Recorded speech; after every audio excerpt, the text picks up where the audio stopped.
Well, hey, we're getting alone here this month through the series that we're speaking through as a church called Never Alone, which is funny, right? We're getting alone as we're talking about being never alone, but that's kind of the point, is that no matter how lonely you might feel, you are never really alone.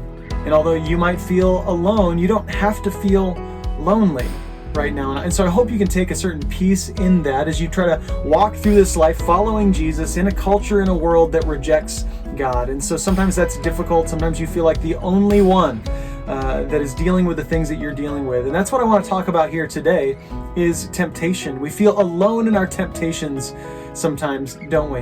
I know sometimes I think of the temptations in my mind and I think, does anybody else feel that? Does anybody else think these kind of thoughts? Like does anybody else feel as evil as I feel sometimes when I simply take an inventory of the temptations that are in my mind and in my heart?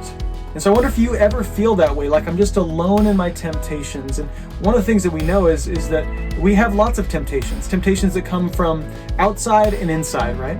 So we have this enemy. We actually believe that there's a real Satan, that there are actual demons out there, right? And so we believe that Satan actually prowls around like a roaring lion seeking to devour the people of this earth. And so there are temptations that come from the enemy himself, but then there's also these internal temptations, and they come from ourselves.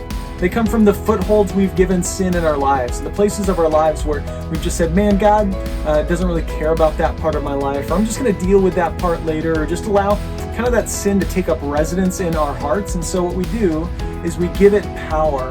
And so from within there's temptation. It's not, there's not a demon underneath every rock. Sometimes the reason I'm tempted is because I'm just sinful and because I want something that doesn't honor God or honor others. And so I want to go to Hebrews because one of the things that we know when it comes to temptation is that we don't have to go through with it. I just want you to know, however you're tempted here today, you don't have to walk through with your temptation. You can actually resist it, which is exactly what we are supposed to do as God's people, is resist temptation when it comes at us. And so if I can find this, Hebrews 12 is where we're going to be. This is verse 3. It says, consider him who endured from sinners such hostility against himself, so that you may not grow weary or faint-hearted. In other words, Jesus was tempted. Jesus considered was given all kinds of hostility from people and was able to overcome every temptation that we've ever felt. He was fully God, yet he was fully man. And it goes on and says, in your struggle against sin, you have not yet resisted to the point of shedding your blood. Which is basically the writer of Hebrews' way of saying, I know it's been hard, but did you die?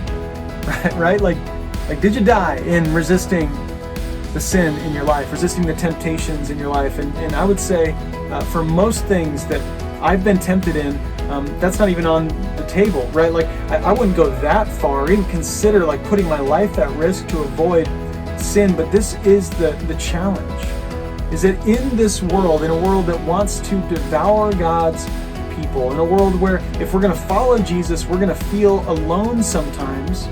In this world, we also have to realize a few things. First, we are sinful, which means that we're going to be tempted in some pretty terrible ways.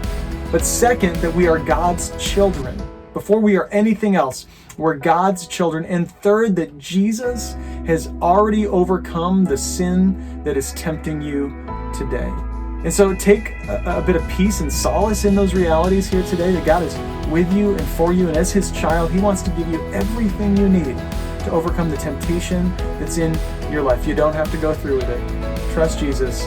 It's just going to be better that way. Love you guys.